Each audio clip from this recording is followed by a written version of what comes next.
So we're going to be doing a Ryzen 5 and 4070 against the 13900K and the RTX 4090. The reason that I wanted to do this is because, my friends, Starfield.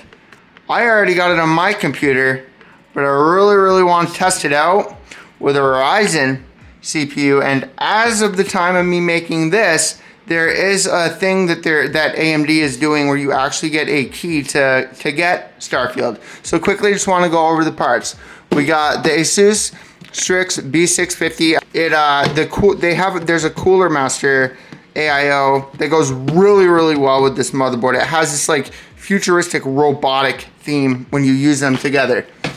Use this Thermalright. I actually hello, I literally have it cooling my CPU. I love this AIO, does a great job. Forgot to say to like the video, subscribe to the channel, leave a comment. I hate saying it just as much as you probably hate me saying it, but if I do not say it, like 1% of you will actually do it. Like, subscribe, leave a comment, all that good stuff. This NVMe I've used one other time. The person that I used this last time has had their computer for about 3 months now, and they haven't told me that they've had any problems or anything like that.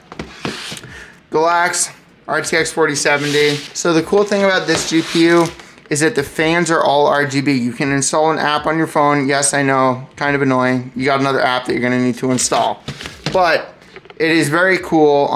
If I can find the footage, I'll put the footage of the TI version of this that we did a computer build in. And it's just very cool to have all those all the fans on the bottom of your graphics card all lit up and stuff. I think that's pretty neat. So this right here, a PVA power supply.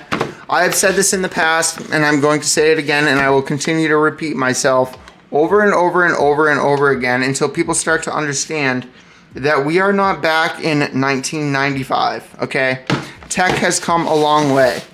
Everything has come a very long way. So yes, I do agree that if we were living 10 years in the past, you would probably need a Corsair power supply, an ASUS power supply, an NZXT power supply, or a higher name, like a well-known name brand power supply. But I'm going to be honest with you. I have the 1200 watt PVA power supply in my computer right there, and I have never had any issue with it. And if stuff is blinking red, you can turn your power supply off, and if it fixes it, you're good to go. If it comes back on within a couple of minutes or an hour or two, and it continues to come back on, that's meaning that your power supply is starting to fail and you want to get a new one of those. But sometimes it's just some stupid update or something. RAM, I've got it so many times. It is what it is. It's cool. It is what it is. The only reason I don't have it in my computer right now is because I literally wanted to test another brand, which is XPG. And yeah, I'm not going to explain why I got that and why I got that. It does the same thing as Corsair RAM, but it is RAM, okay? Yes, I'm fully aware that there's CL30, CL40, CL50, and all these other different 38, 45, 45, 50. And then there's 30, 40, 42, and 38. I get it. There's numbers and everything, dude, but for the most part, the DDR5 is DDR5, and this motherboard is the only motherboard that I've ever been able to enable all 4 sticks of DDR5 RAM and get an XMP profile stable without the actual computer ever crashing. And your boy plays a lot of games. Your boy has a lot of screens going on his computer. So I'm just saying, I'm just being real with you, okay? I've not once had my computer crash. With that said, I have had my desktop freeze a couple times, but it came unfrozen afterwards. And then my video editors, nothing going on there. There's no bugs or anything.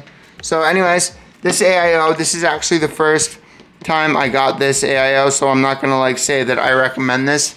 However, Deepcool is a very trustworthy company. I wouldn't have gotten this if I didn't think that Deepcool was a good company. Same thing with the Thermalright. I've used a lot of Thermalright products in the past. So when I saw this AIO and I compared it to literally other AIOs, and I can get literally 5 of those for an NZXT AIO. There you go, there's a way to put it. That's why I got that and why I tried it. Temperature is perfectly fine. Yeah, I did use my own Grizzly thermal paste, but I used my own Grizzly thermal paste on everything. So this right here is going to really fit the new HYTE H60 build that we're going to have going on. So yeah, man, that's going to be the next computer build. We do still need to wait for the Asia Horse cables and then the case. And then once those two things end up coming, I'm pretty sure that is going to be everything. And then we can start that build and we compare Starfield, an NVIDIA and Intel version, to an NVIDIA and AMD version to see how much of a difference there is.